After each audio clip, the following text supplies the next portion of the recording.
पर करणी सेना परिवार हर उस अन्याय के खिलाफ लड़ेगा जो सरकार या सरकार के नुमाइंदे करेंगे। हमारे भी कई भाइयों को जिन पे एक एक दो दो मुकदमे थे उनको भी जिला बदर किया और जिला बदर के नोटिस देने के बाद उनको हाथों हाथ जिला बदर भी कर दिया गया। एक मुकदमा वो भी कैसे, गायों को पकड़ने के, जो गोरक्षक होते हैं वो गायों की रक्षा के लिए अपना सर्वोच्च बलिदान करते हैं और बहुत सारे ऐसे कार्यकर्ता हैं जिन पे गायों को पकड़ने के एक एक दो दो मुकदमे हैं। हाँ, किन पे आपराधिक मुकदमे होंगे और उनको यदि जिला बदर करा है तो उसमें कोई परेशानी नहीं है, पर जो लोग आंदोलनकारी है, जो लोग लड़ रहे हैं, जिनके ऊपर कई सालों से मुकदमे नहीं बने हैं, उन लोगों को भी जिला बदर किया गया। 107-16 के नोटिस लगातार एक एक दो बार करके दिए जा रहे हैं। एक बार एक महीने में 107-16 का नोटिस दे दिया, फिर एक लोगों को फिर वापस जो आंदोलनकारी उनको 107-16 के नोटिस दे दिए गए। जब आपको सारी चीजें पता है, पर मैं आपको इसलिए बता रहा हूं ताकि ये चीज हर उस व्यक्ति तक जाए जो कहीं ना कहीं पार्टीवादी विचारधारा के साथ जुड़ा हुआ है, कहीं ना कहीं ये सोचता है कि हमारी पार्टी, हाँ हम सबकी पार्टी थी है, पर यदि हमारे ही लोग अन्याय करेंगे तो अन्याय के खिलाफ हमें लड़ना पड़ेगा। महाभारत भी दो परिवारों का युद्ध था, पर वो था धर्म और अधर्म का। दोनों साइड लड़ने वाले परिवार के ही लोग थे, पर कुछ लोग अधर्म के साथ भी थे तो कुछ लोग धर्म के साथ भी थे। तो हमें धर्म की लड़ाई लड़नी है, भले अपने परिवार से भी लड़ना पड़े तो हम लड़ेंगे, पर धर्म के साथ रहेंगे। ओकेन भाई के बारे में भी कल जानकारी आई थी हमारे पास कि उनके साथ कोई घटना हुई है अंदर, पर जब हमने पूरी उसकी तहकीकात करी तो वो घटना झूठी थी।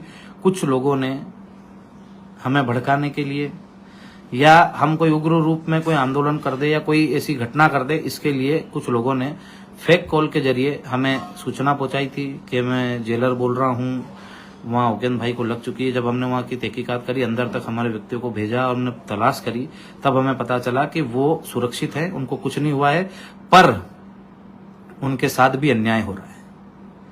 किसी व्यक्ति ने एक बार गाली दी, उसको 18-19 केसों में फंसा दिया गया है। हमने 17 मुकदमों में अभी तक जमानत करा ली, हाईकोर्ट में हमारी जमानत लगी हुई है, पर अब 14 तारीख को यदि हाईकोर्ट का भी फैसला हमारे फेवर में नहीं आया तो हम उस भाई के लिए भी आंदोलन करेंगे। और जिस प्रकार से मैं आमरण अनशन पे 8-7 तारीख से बैठा था, वैसे ही यदि 14 तारीख के बाद हमारे भाई को जमानत नहीं मिलती है, उसे बाहर नहीं लाया जाता है, तो मैं फिर से आमरण अनशन पर एक तारीख डिसाइड करके उस तारीख से बैठूंगा और जब तक हमारा भाई बाहर नहीं आएगा तब तक आमरण अनशन पे बैठा रहूंगा, क्योंकि हमारे भाई के साथ अन्याय हो रहा है। उसने गाली दी, गलती करी। जब सरकार के मंत्रियों ने बोला कि करणी सेना परिवार के जो आंदोलनकारी थे, उनके जो मुखिया थे, उनको आके माफी मांगना चाहिए, मैं सहर्ष उनकी बात को स्वीकारा और सामूहिक रूप से आके माफी मांगी। फिर उसके बाद हाथों हाथ मुख्यमंत्री जी का ट्वीट आया कि हम जिनने भी गालियां दी थी उनको बाहर करते हैं।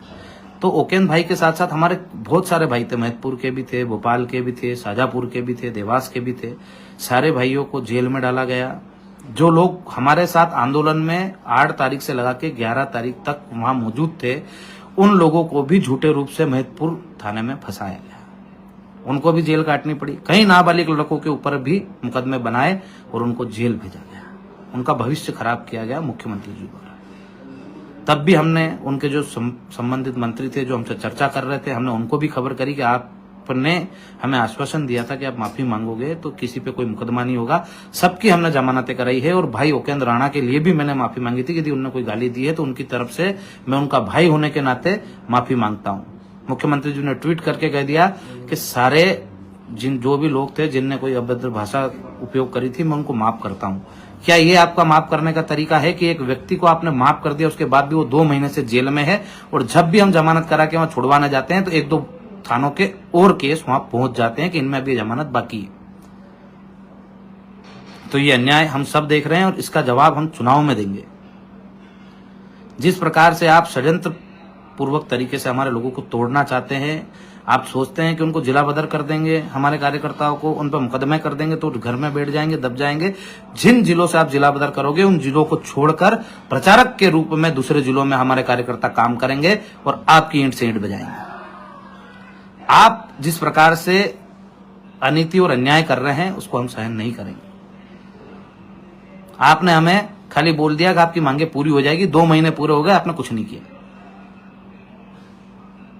अभी तक खाली बातें चल रही हैं, जमीन पे कोई काम नहीं। कमेटी बनी कब? जब 2 महीने पूरे होने वाले थे। क्या आपके द्वारा दिया गया तो समय खत्म हो चुका है? आप तो आपकी जुबान पे रहे नहीं, आप तो आपके वादे से मुकर गए। आपने तो हमारे साथ विश्वासघात कर दिया। वो तो हमने 1 महीने का समय अतिरिक्त दिया था, वो महीना चल रहा है। और मुख्यमंत्री जी, आपकी वादा खिलाफी याद रखी जाएगी और लोगों तक ये संदेश पहुंचाया जाएगा। लाखों लोगों ने देखा है कि वहां आपके मंत्री ने आके हमारी मांगे मानी थी और आपने वो मांगे पूरी नहीं की। उनको पूरा करना तो दूर, आपने उसके बाद षड्यंत्र कर करके हमारे कार्यकर्ताओं पर मुकदमे बनाए, हमारे कार्यकर्ताओं को प्रताड़ित किया। अभी भी हमारे कार्यकर्ता प्रताड़ित हो रहे हैं।